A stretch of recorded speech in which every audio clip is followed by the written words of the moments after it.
दिल्ली की सफल सियासत के बाद पंजाब में परवान चढ़ी आम आदमी पार्टी अब हरियाणा की हितैषी कहलाने के सपने संजो रही है और इसके लिए बाकायदा जनसंपर्क अभियान चलाया जा रहा है। दिल्ली पंजाब के बाद हरियाणा में संगठन को मजबूत करने में अरविंद केजरीवाल जुटे हुए हैं और हरियाणा में आम आदमी पार्टी अपने संगठन का विस्तार कर रही है। हरियाणा में आम आदमी पार्टी जिस कॉन्फिडेंस के साथ प्रदेश में अपने संगठन को मजबूती देने के लिए उतरी हुई है, उसकी वाजिब वजह भी है, क्योंकि दिल्ली के बाद जिस तेजी के साथ आम आदमी पार्टी ने पंजाब में मुख्य धारा की क्षेत्रीय और राष्ट्रीय पार्टियों को सत्ता से बेदखल किया, वो ऐतिहासिक है और भारतीय राजनीति में तो ये चमत्कार से कम नहीं है। आम आदमी पार्टी आगामी विधानसभा चुनाव के मद्देनजर हरियाणा में अपने जनाधार को बढ़ाने की जुगत में है। आपके सूत्रों का कहना है कि हरियाणा में पार्टी अगले विधानसभा चुनाव से पहले राज्य की सत्ता में दखल अंदाजी की कोशिश करेगी। पंजाब के नतीजों ने हरियाणा की सियासत में हलचल पैदा कर दी है। हरियाणा के दौरे पर दिल्ली के मुख्यमंत्री अरविंद केजरीवाल बने हुए हैं और पंजाब के सीएम भगवंत मान भी उनके साथ में हैं।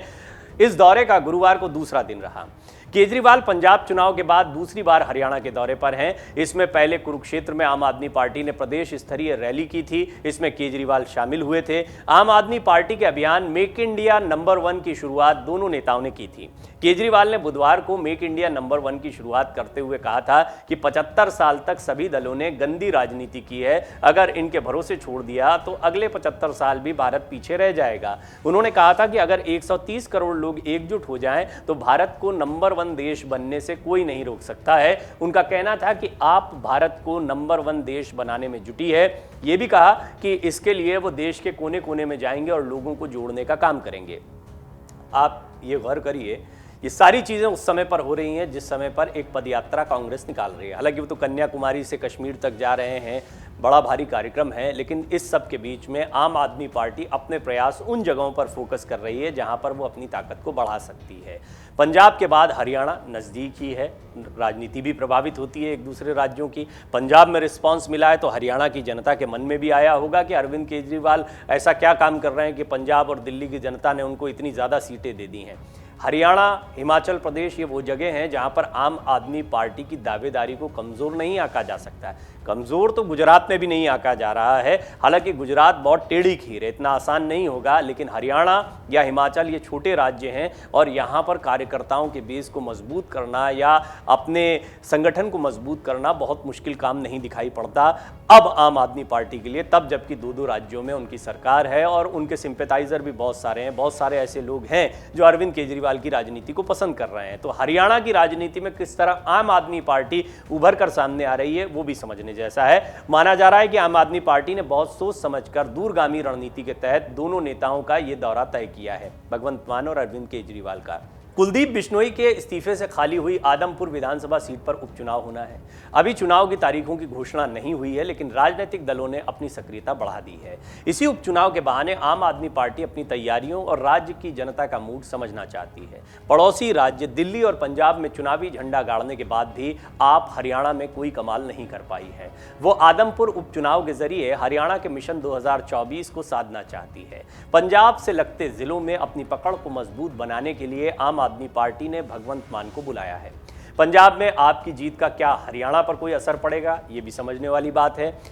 जात आधारित हरियाणा की सियासत जाट और गैर जाट मतदाताओं में बटी हुई है, लेकिन सूत्रों का मानना है कि मतदाताओं को आकर्षित करने के लिए पंजाब का प्रयोग दोहराया जा सकता है। भिवानी से संबंध रखने वाले दिल्ली के मुख्यमंत्री अरविंद केजरीवाल कोई भी मौका खुद को माटी का पुत्र बताना नहीं छोड़ते हैं, क्योंकि वो यहीं से उनके कनेक्शंस हैं और ऐसे में वो हरियाणा के साथ में अपना एक निजी कनेक्शन जोड़ते हुए यहाँ पर अपनी ज़मीन को मजबूत कर सकते हैं, अपने आप को यहाँ की माटी का पुत्र बता सकते हैं। नेता प्रतिपक्ष भूपेंद्र सिंह हुड्डा कहते हैं कि पंजाब के नतीजों का राज्य की सियासत पर कोई असर नहीं होगा। उन्होंने कहा हरियाणा 3 तरफ दिल्ली से घिरा हुआ है। अगर वो ऐसा भी कहते हैं तो दिल्ली का असर हरियाणा पर नहीं हुआ, ये इशारों में कह रहे हैं, या दिल्ली और पंजाब की वजह से अब हरियाणा पर ज़्यादा असर होगा, ये थोड़ा समझने जैसी चीज़ है। लेकिन एक और महत्वपूर्ण बात है, भूपेंद्र सिंह हुड्डा जो उस कांग्रेस से आते हैं जहां पर इस वक्त विरोध देखने को मिल रहा है, खुद हुड्डा भी बहुत ज़्यादा खुश नहीं दिखाई पड़ते जिस तरह की सियासी उठापटक इस वक्त कांग्रेस के भीतर चल रही है। इस सारे दौर में कांग्रेस को लेकर जहां जहां वैक्यूम क्रिएट हुआ है, जहां जहां कांग्रेस में आपसी खींचतान हुई है, वहां फायदा किसको मिला है? बीजेपी को उतना फायदा नहीं मिलता जितना अरविंद केजरीवाल को मिलता है। दो उदाहरण हैं, दिल्ली और पंजाब की राजनीति। राजनीति में कुछ भी हो सकता है, इस बात से इनकार नहीं किया जा सकता है। नतीजे चौंकाने वाले होते हैं। राजनीति की तासीर भी समंदर की लहरों जैसी होती है। जब परवान पर होती है तो अपने साथ सब कुछ बहा कर ले जाती है। पंजाब से चली आपकी हवा का रुख देखकर हरियाणा के सभी राजनीतिक दलों ने अपनी सियासी चौखटों पर ठीकरी पहरे लगा दिए हैं। कहने को आम आदमी पार्टी भाजपा के उस नारे का खूब इस्तेमाल करती है कि वो पार्टी में आने वालों को चाल, चेहरा और चरित्र देखकर ही शामिल करेंगे, लेकिन राजनीति में ये असंभव सा लगता है। लिहाजा आम आदमी पार्टी भी असंतुष्ट कार्यकर्ताओं को साथ में जोड़ने में, और जब संगठन का अभियान चलता है तो कभी भी ममता बनर्जी के प्रयोग को नहीं भूलना चाहिए। ममता बनर्जी अकेली चली थी उसी पश्चिम बंगाल में जहां पर एकला चलो का नारा गूंजा था टैगोर साहब का। एकला चलो के साथ में कांग्रेस से टूटकर जब ममता बनर्जी अकेले आई तो वो उनकी नाराजगी गुस्सा माना गया। कई लोगों ने, कई विश्लेषकों ने उस वक्त कहा था कि गलत फैसला ले लिया, इनकी राजनीति अकेले के दम पर क्या चमकेगी, वो भी वामपंथी दलों के गढ़ में, जहां पर अभी बीजेपी अपने पैर नहीं जमा पाई है और कांग्रेस जो है वो भी संघर्ष करती रहती है। तो वामपंथी दल तो हो गए एकदम किनारे, कांग्रेस कभी पनप नहीं पाई और बीजेपी लगातार संघर्ष कर रही है। पिछले विधानसभा चुनाव में भी ये तय हो गया कि ममता बनर्जी का जादू चल रहा है। काडर कहां से आया, कार्यकर्ता कहां से लेकर आए, वो तो अकेली चली थी। वामपंथी दलों का ही जो काडर होता है, क्लब पॉलिटिक्स वहां पर चलती है, वो सारा का सारा शिफ्ट हो गया ममता बनर्जी को। कोई भी क्षेत्रीय दल जब बनता है किसी बड़ी पार्टी से टूटकर, तो असंतुष्ट दूसरी पार्टी के कार्यकर्ता जो कंफ्यूज भी होते हैं, अपनी पार्टी में बहुत सहज महसूस नहीं करते, वो तुरंत टूटकर उस पार्टी में चले जाते हैं जिसमें संभावनाएं दिखाई देती हैं। इस वक्त अरविंद केजरीवाल वही संभावना कांग्रेस के कई कार्यकर्ताओं को हरियाणा में दिखाई दे सकते हैं। कांग्रेस की अंदरूनी फूट से बड़े बड़े नेता ही नाराज नहीं है, कार्यकर्ता भी नाराज हो सकते हैं। इस बात को अरविंद केजरीवाल बखूबी समझते हैं और चाहे पंजाब हो चाहे दिल्ली हो, जहां जहां पर भी उन्होंने अपने कार्यकर्ता बनाए, नेता बनाए, कैंडिडेट्स बनाए, वो कहां से बनाए हैं?